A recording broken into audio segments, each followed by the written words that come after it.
रेवा जी बस यहाँ तक अगर आपको बात समझ आ गई फिर सारे क्वेश्चन आपसे हो जाएंगे। जैसे अब ये क्वेश्चन है, ये क्वेश्चन इसमें बताइए सर ये क्या होगा।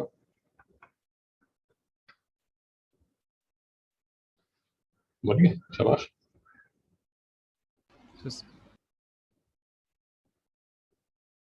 बोलिए बोलिए बोलिए।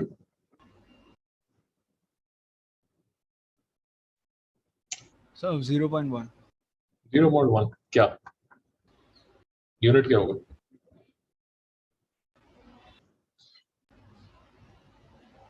सेंटीमीटर ही होगा। ना सेंटीमीटर नहीं होगा क्योंकि यहाँ पर उसने एसआई यूनिट लिखा हुआ है। एसआई यूनिट का मतलब क्या हुआ? एसआई यूनिट का मतलब क्या हुआ कि एमकेएस सिस्टम लगेगा। एमकेएस एमकेएस सिस्टम मतलब मीटर, केजी और सेकंड। नहीं समझ में आया सर? ओके सर समझो। तो आपका एम्पलीट्यूड किस में हो जाएगा? मीटर पे। शाबाश। ऐसा ही यूनिट लिखा हुआ था उसने, ये देखो यहाँ पर लिखा हुआ ऐसा ही। ठीक है, तो ओके एक सर। इन्फॉर्मेशन आपके पास आ गई। चलो अच्छा है, बढ़िया।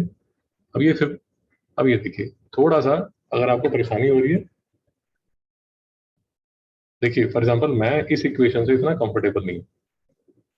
ये जो इक्वेशन लिखी हुई है मैं इसके साथ कंफर्टेबल नहीं हूँ। मैं किस इक्वेशन से कंफर्टेबल हूँ आपके सामने लिखता हूँ और फिर मैं आपको बता देता हूँ कि मैं इसको कैसे सॉल्व करता हूँ। मैं कंफर्टेबल हूँ 0.1 साइन, मैं ये 4 पाई को अंदर ले आता हूँ। तो 4 पाई को अगर मैं अंदर लेके आता हूँ तो ये बनता है 200 pi T minus 4 pi into 0.1, ये बनता है 0.4 पाई एक्स। ठीक कर रहा हूँ गलत कर रहा हूँ? जी सर बराबर।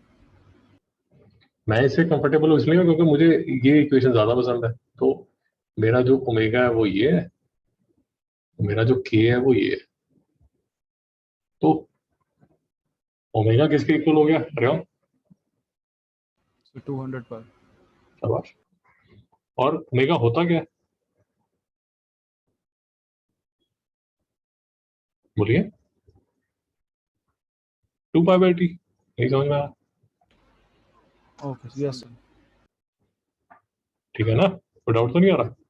नहीं sir no doubt. 2 pi by T भी लिख सकते हैं, 2 पाई बाई एफ लिख सकते हैं। मैं 2 पाई बाई एफ लिख लेता हूँ। तो 2 पाई एफ इज इक्वल टू 200 पाई। तो एफ की वैल्यू क्या आ जाती है? कैलकुलेट कर पाओगे?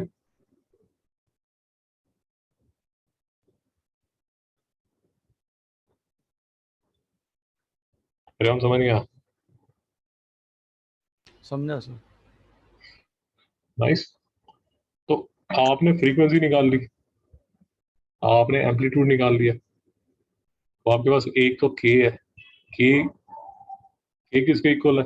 अरे हाँ,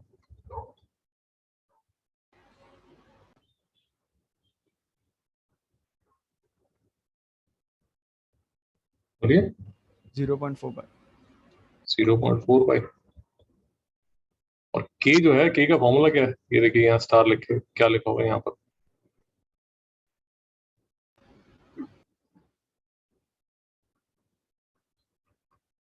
रेवंत जी ठीक कर रहा हूँ गलत कर रहा हूँ? जी सर बराबर। और मैं इसको जब कैलकुलेट करूंगा तो ये पाई और पाई कैंसिल हो जाएगा। तो जो लैम्डा है वो किसके इक्वल हो जाएगा? 2/0.4। तो जो लैम्डा है वो किसके इक्वल हो जाएगा? 5। यूनिट क्या आएंगे mister Yon?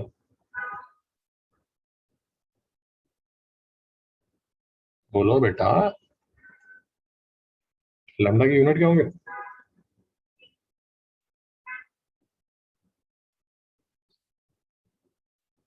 Mister Abbas, sir metre आएगा। रेवंत जी का डाउट है। नहीं सर। रेवंत लैम्डा जो है वो वेवलेंथ है ना भाई? ये देखो लैम्डा जो है वो वेवलेंथ है। ये देखिए ये वेवलेंथ है। तो अगर लेंथ है तो मीटर में होने वाला है। नहीं समझ में आया? जी सर समझा। लेंथ तो मीटर में ही होगी, लेंथ तो मीटर में ही होगी। क्यों मीटर में होगी? क्योंकि यहाँ पर ऐसा यूनिट आप यूज कर रहे हो। तो जैसे आपने यहाँ पर एम्पलीट्यूड मीटर में किया था उसी तरह आपका जो लैम्डा है वो मीटर में हो गया। नहीं समझ में आया?